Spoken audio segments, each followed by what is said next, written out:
Right on the side. Okay. Testing, that sound good? Okay, we'll go ahead and get started. We have allotted an hour to hour and a half here this evening. I'd like to invite everybody to ask a question if you've got. If you don't feel like you want to ask a question, you'd rather not ask a question for any reason, I got a bunch of 3 to 5 cards back here. I'd be glad to let you write out a question. I'll pick it up. When Steve starts answering questions, I will be bringing this mic out so I can hand it to you and you can let everybody hear what you have to say.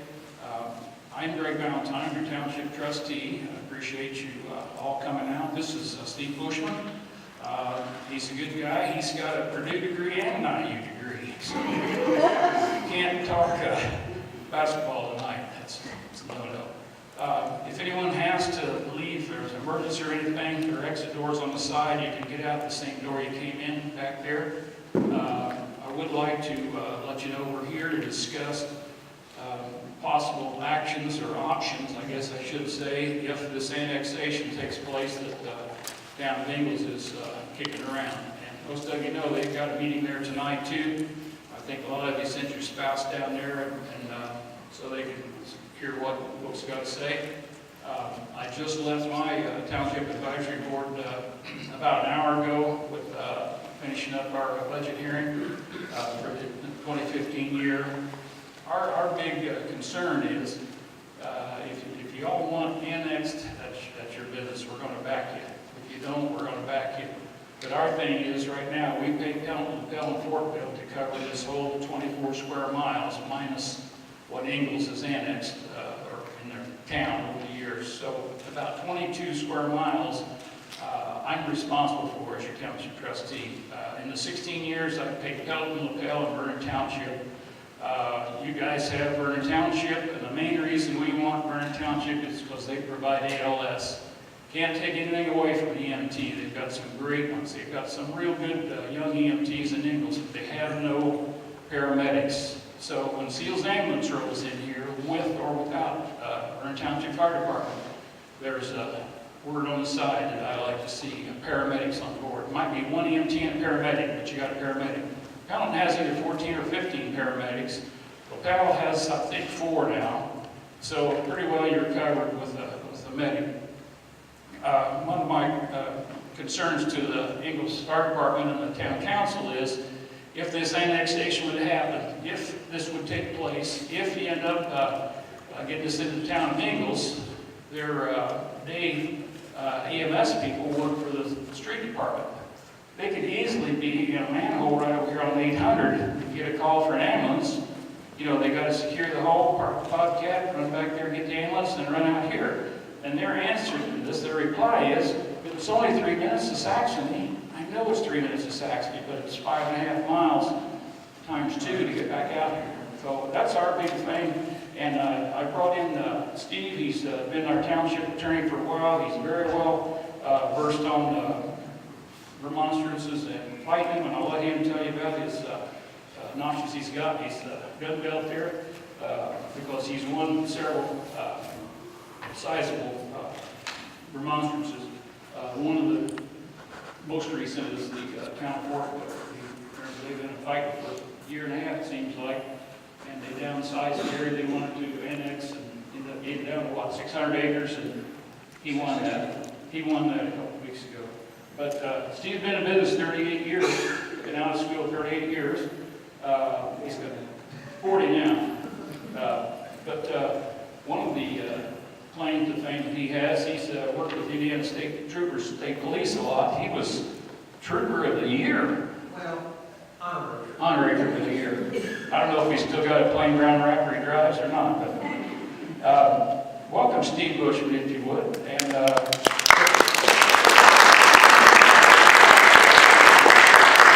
so if someone has a question you'd like to ask him, if you'd rather write it down, I'm going to bring you the mic, and we'll go ahead and get going with this. We have to start wrapping up around 8:30, so get out of here around 9. Some of you got kids to help with homework and do different things.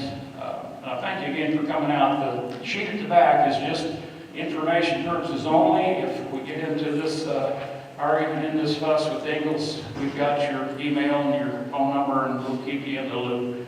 I just got through going through one of these in April with Anderson, because I live north of here. So last thing on that table out there on the way out is a sheet of papers on two sides. It's got a little bit about what we do with township trustee work, advisory board, our food pantry. You flip it over, it's got a pretty lengthy description of what happened to the fire escrow fund that C.P. Morgan told you all, we're going to build this new fire station for you with back about 2002, 2003. Best explanation I can give you the way the funds disappeared, and that's going through State Board of Accounts and through DLGF, Department of Local Government Finance, and a couple of law enforcement agencies double check and make sure that it's all on the up and up. So, Steve, go ahead and say a few things, and we'll start with questions. By kind of a little addition on who I am and all that, I practice with a firm of Thrasher, Bushman, and Bogle. We're in downtown Indianapolis.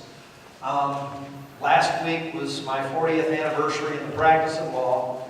I do a lot of homeowner association work, and I think I've done some work for Summerlake, or at least my firm has. Do represent a lot of townships. I do lobbying in the General Assembly, and in fact was heavily involved in the lobbying that made the changes in the remonstrance law, which is kind of how I got into representing people who remonstrate against annexations. That law was changed in '96.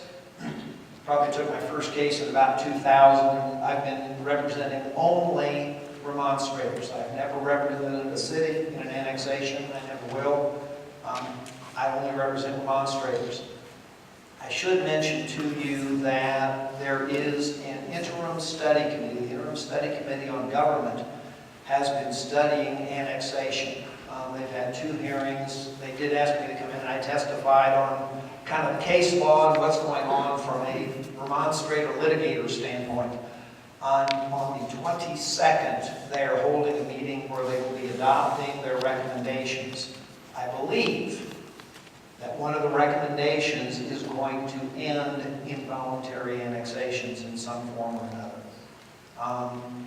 Because what's happening differently than what used to happen. In the old days, everybody was annexing neighborhoods, that needed the assessed value. With the circuit breaker, the property tax caps, they're not annexing as many neighborhoods because if they happen to be at a circuit breaker, they will get some revenue, but in some cases it actually costs them more to provide services than they're getting in money. What they're annexing is farmland. And there have been a lot of instances of cities annexing farmland because while you don't get a whole bunch of taxes, you don't provide any services at all. And so you just kind of wait until they get developed. That was Fortville. They were annexing 664 acres, almost 90% of it was farmland. We tried that case and Judge Culver ruled in our favor. So we're still waiting to see if they're going to appeal it. But, that was a win. And there have been 3 other. Whitestown was a win for remonstrators. City of Sullivan was also a recent win for remonstrators. Remonstrating is very difficult.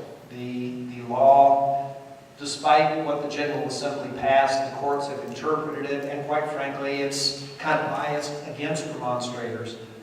But we have had those 3 recent trial court wins that are very helpful. One of the first cases I took is Home Place. The annexation ordinance was passed in 2004 through a bunch of settlements with the city of Carmel. They're still not in. And they're going to relook at it again at the end of 15 because quite frankly, in that case, Carmel figured out without being able to bulldoze large parts of Home Place and do development, it would cost them $1.5 million more to provide services than they were getting tax dollars. They were, of course, when they first did this, everything was booming, and then along came 2008. So basically what I want to kind of describe to you a little bit is the annexation process. What the city does, what they have to do, what you do, what your timing is, and then, if you decide to do that, what you have to prove in court to be successful. Basically, under current law, a city can involuntarily annex any area that is contiguous to the city, normally 1/8 of the boundary of the territory that the annex has to touch on the city, but in the case of a annexation remonstrance, it's a quarter. So when you're looking at boundaries, if just a tip of what you have touches on them, you're not going to be contiguous enough. They do have to have contiguity. The process by which a city goes through that, they start out quite simply by coming up with a fiscal plan.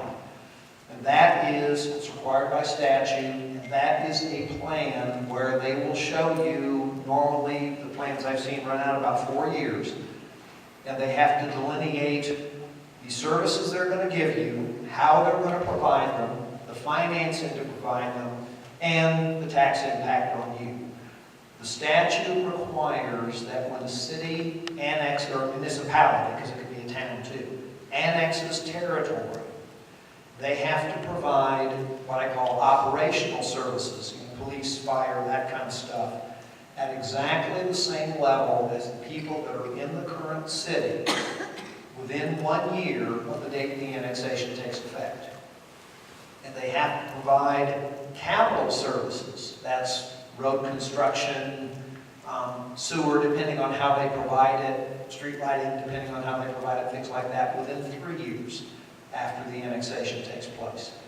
The plan they're going to propose, or when they put together a plan, and my understanding is Ingalls hasn't done that yet, and they're not quite ready to start that process.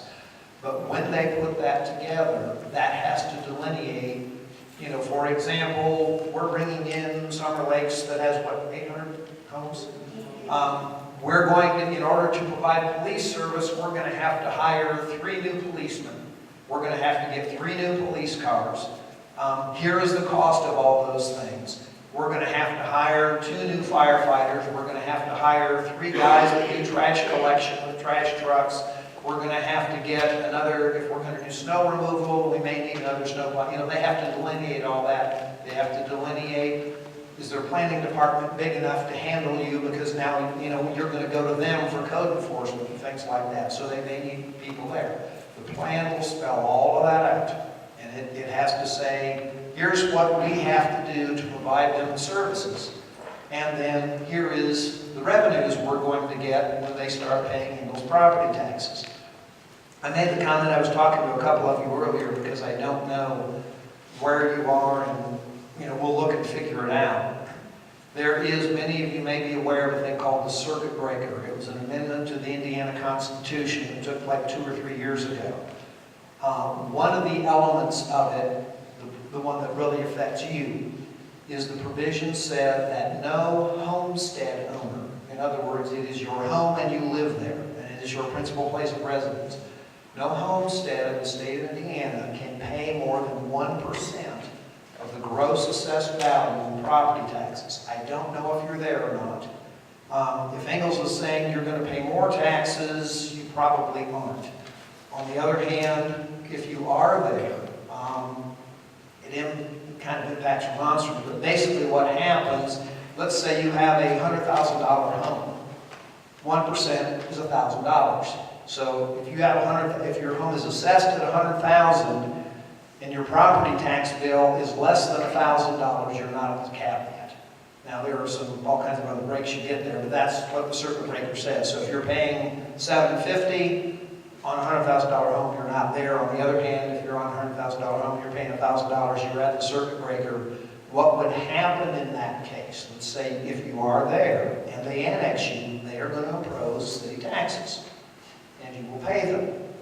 But what will happen is you're going to pay the same $1,000 that you paid before. It's just that it's going to different people. Ingalls, because they impose a rate, are going to get some money they didn't get before. And the township is going to get less because of the circuit breaker. And the county is going to get less because of the circuit breaker. And the school is going to get less because of the circuit breaker. And anybody else that imposes property taxes on you are going to lose some proportionate share because Ingalls is now imposing a tax. Just to give you an idea, and again, I don't know what the impact would be here, They haven't even put the figures out yet, so you can't really surmise that. I did the Geist annexation in Fishers. Well, I kind of started with them, then they had somebody else do it for a long period of time, and then they couldn't afford them to go to trial, so I did the trial. We did a calculation that the schools lost $500,000 a year because of that annexation. Basically shifted property taxes. So, you know, don't know the impact here, but that's the kind of thing that can happen when different governments are imposing different rates. So essentially, back to the process, the first thing they have to do is come up with a fiscal plan. Then they have to publish notice. They actually have to send to each of you by certified mail a notice and publish that they're going to have a public hearing on the plan. And you can all show up and you get to talk. Maybe they listen to you, maybe they don't. But they do have to have a public hearing where they are presenting the plan, and so you will actually see this document that, you know, that says, here's what we're going to provide to you and all that kind of thing. After they have the public hearing, then if they decide to move forward, they can vote on the annexation ordinance. And if they vote to annex you, when they pass that ordinance, they're required to publish it in the newspaper. The day that hits the newspaper is the beginning of the 90-day period in which you can sign petitions if you choose to remonstrate. And in order to remonstrate against an annexation, you have to have petitions signed by one of two things. Either 65% of the parcel owners or 75% of the assessed value. Now, if you have a home, your lot is going to be a parcel. What you will find, like with farms and businesses, sometimes those things can be broken up into 2 and 3 or 4 parcels. You know, we're sitting in a church. They're on at least a parcel, and they count. Most churches don't sign remonstrance petitions. There may be some government-owned property. It counts. And governments don't sign remonstrance petitions either. But essentially, you have 90 days to go out and get 65% of the parcel owners. And that's if you own a piece of property, husband and wife, one signature's fine. You will find there's corporate-owned property. It has to be a corporate officer. Sometimes property is owned by trust, so you have the trustee sign. You know, there are a lot of different ways property can get owned, but that's basically what you're doing is you're launching 65%. If we're talking, let's just say as an example, Summerlake, which is 800 and some odd homes, so you're looking at